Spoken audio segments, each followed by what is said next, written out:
following concept chart here in the text is a good summary of the different ideas about sources of our motivation.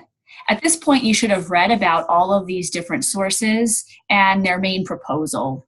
Okay, so based on instincts theory, this is the idea that motivation is largely due to instincts, fixed inborn responses that are particular to a certain species.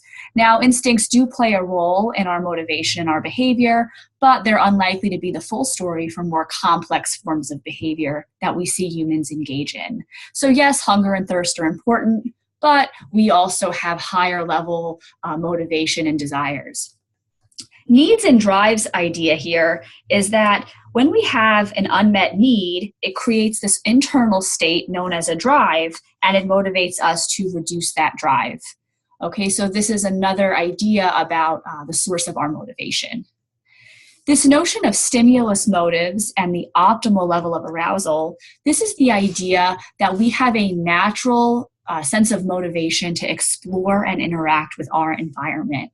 We like to explore, we like to know what's available and what's going on, and individuals have an optimal level of arousal. When it's below that point, we'll see people seeking out stimulation and opportunity.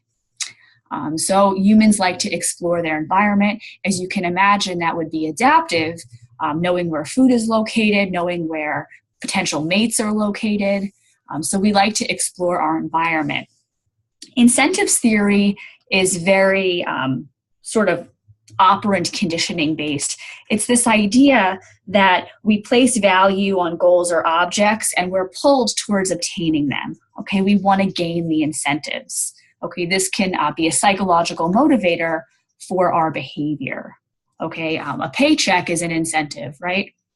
And psychosocial needs theory is the idea that we have an intrinsic psychological need for achievement and social relationships.